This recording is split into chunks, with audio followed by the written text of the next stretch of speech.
Hi అండి. అందరికీ నమస్కారం. 'మగువా ఓ మగువా' సీరియల్ ఈరోజు ప్రోమోలో ఏం జరగబోతుందో చూద్దాం. చెంచలమ్మ ఇంటికి ఊరు పెద్ద మనుషులందరూ కలిసి వెళ్తారు. వెళ్ళగానే చెంచలమ్మ ఏంటి ఇలా వచ్చారు అని అడుగుతుంది.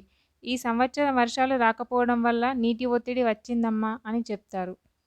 వెంటనే వారితో చెంచలమ్మ ఇలా అంటూ ఉంటుంది.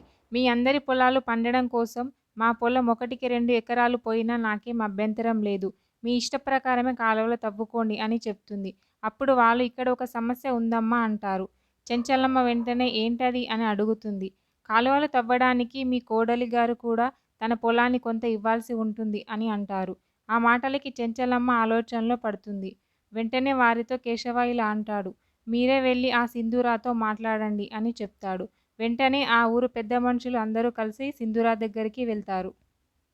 మా పొలానికి నీళ్లు రావాలంటే మీ పొలం నుంచి కూడా కాలువ తవ్వాల్సిందే అమ్మా అని సింధూరాతో అంటారు. అప్పుడు సింధూర నేను కూడా నా పొలాన్ని ఇస్తానండి అని నవ్వుతూ అంటుంది. అందరూ చాలా సంతోషం అమ్మా అంటూ నమస్కారం పెడుతూ ఉంటారు సింధూరాకి. అప్పుడు సింధూర ఒక చిన్న సమస్య ఉంది అంటుంది. ఆ ఊరి పెద్ద మనుషులు ఏంటమ్మా ఏంటో చెప్పు అని అడుగుతారు. అప్పుడు సింధూర ఇలా అంటూ ఉంటుంది. మీరు ఒక పని చేయండి, పంచాయితీ పెట్టండి అని అంటుంది. ఆ మాటలకి పక్కనే ఉన్న చంటి చాలా షాక్ అవుతూ ఉంటాడు. ఆ ఊరు పెద్ద మనుషులు కూడా ఆ మాటలకి చాలా షాక్లో ఉండిపోతారు. ఇంట్లో ఉన్న చెంచలమ్మ, కేశవ మిగతా వారందరూ సింధూర ఏమంటుందో ఏంటో అని ఆలోచిస్తూ ఉంటారు. ఓకే, థ్యాంక్ యూ అండి. నా ఛానల్ని సబ్స్క్రైబ్ అండ్ లైక్ చేయండి.